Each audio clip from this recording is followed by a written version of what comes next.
കൂടെ ചേർത്ത് വിളിക്കുമ്പോൾ ഉണ്ടാകുന്ന ഒരു ആ പേരിലൂടെ അല്ലെങ്കിൽ എന്റെ പേരിലൂടെ എന്നല്ല, ഷജീല സുബൈദയെ ഇങ്ങനെ സുബൈദ എന്ന് കേൾക്കാനാണ് എനിക്കിഷ്ടം. ഞാൻ നാടകങ്ങളിൽ പോലും നമുക്ക് സ്വതന്ത്രമായി പേരിടാൻ പറ്റുന്ന ഒരു അവസ്ഥ ഉണ്ട്. ഈ സുബൈദ ഇന്ത്യ സ്റ്റോറി, പിന്നെ ശാസ്ത്ര സാഹിത്യ പരിഷത്തിന്റെ കലാജാഥയിലും സുബൈദ എന്നുള്ളൊരു പേരിലാണ് വെച്ചിരിക്കുന്നത്. ഇപ്പോൾ ഒരു ഷോർട്ട് ഫിലിം ചെയ്തതിലും സുബൈദ എന്നാണ്. അതെ, അത് എന്റെ ഉമ്മയുടെ പേരിലാണ് സുബൈദ ക്രിയേഷൻ ചാനൽ തുടങ്ങിയിരിക്കുന്നത്. പിന്നെ അത് ഇപ്പോൾ ഷോർട്ട് ഫിലിം ചെയ്തതിനകത്തും സുബൈദ എന്നാണ് പേര്. ഉമ്മയോടുള്ള അതിയായ ആദരവും സ്നേഹവും. അതെ, ഞാന് അഭിനയ രംഗത്ത് വരുന്നത് കുടുംബശ്രീയിലൂടെയാണ്. കുട്ടിക്കാലത്ത് പിന്നെ മദ്രസയിലും സ്കൂളിലും എല്ലാം പാട്ട്, മാപ്പിളപ്പാട്ട്, അങ്ങനത്തെ പാട്ടുകളിലായിരുന്നു കൂടുതൽ താല്പര്യം. പിന്നെ അന്നും കുഞ്ഞു പാട്ടുകളൊക്കെ സ്വന്തമായിട്ട് എഴുതുന്ന ഒരു ശീലം ഉണ്ടായിരുന്നു.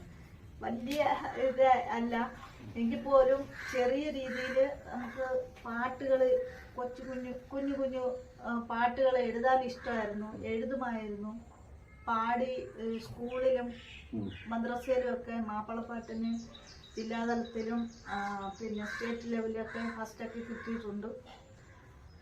അങ്ങനെ ആ സർട്ടിഫിക്കറ്റൊക്കെ ഇപ്പോഴും ഉണ്ട് കയ്യിൽ. അല്ല, അന്ന് കുട്ടിക്കാലത്തുള്ളതൊക്കെ കത്തിപ്പോയി. ഞങ്ങളെ വീട് ഒരു മനുഷ്യൻ സുഖമില്ലാത്തൊരു ആള് വന്ന് തീയിട്ട്. അങ്ങനെ അന്ന് കുഞ്ഞ് വീട് ഓലയിട്ട വീടായിരുന്നു. അങ്ങനെ അന്ന് അലമാരിയൊന്നുമില്ലല്ലോ, പലകയിലായിരുന്നു സൂക്ഷിച്ചിരുന്നത്. മൂലപ്പലക, അതെല്ലാം കത്തിപ്പോയി.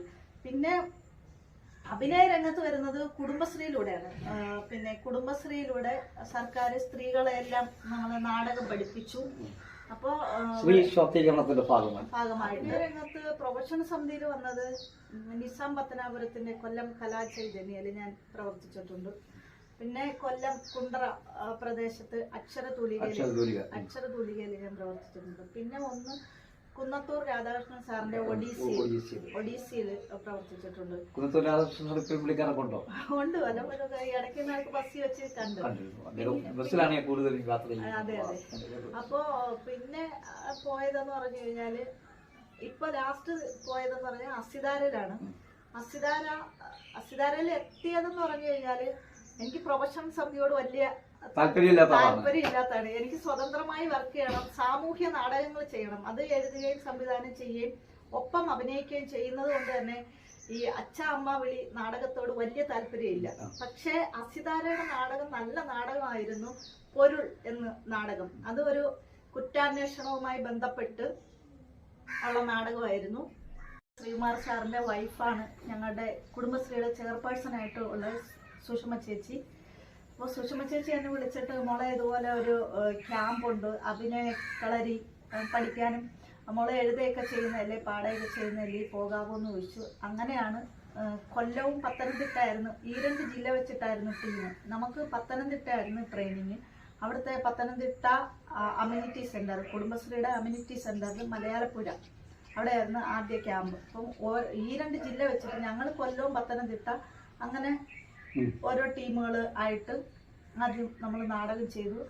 ആ കാലഘട്ടത്തിൽ ഞാൻ വയ്യാതെ തളർന്നൊക്കെ ഒരു അവസ്ഥ ഉണ്ടായിരുന്നു 2014-15. അപ്പോൾ ആ തളർച്ചയിൽ നിന്നാണ് നേരെ ഹോസ്പിറ്റലിൽ നിന്ന് ഡിസ്ചാർജ് ചെയ്ത് വന്നിട്ടാണ് ഞാൻ അന്ന് സംസാരിക്കത്തില്ല. 3 മാസം ഞാൻ തളർന്നു കിടന്നു. എനിക്ക് ഈ ഇടത്തെ കൈ, കാല്, നടുവിന്റെ ഭാഗം, വലത്തുവശം പ്രശ്നമില്ലായിരുന്നു, സംസാരിക്കത്തില്ലായിരുന്നു. ചെറിയ രീതിയിൽ ഇങ്ങനെയൊക്കെ സംസാരിക്കാൻ പറ്റുള്ളൂ. ആ അവസ്ഥയിൽ ഞാൻ കിടന്നുകൊണ്ടൊരു കവിത എഴുതിയായിരുന്നു. ഡോക്ടർ എന്നോട് പറയും വെറുതെ കിടക്കരുത്. അങ്ങനെ ഡോക്ടർ തന്നെ നേഴ്സുമാരോട് പറഞ്ഞിട്ട് ബുക്കും പേനയൊക്കെ തന്നു.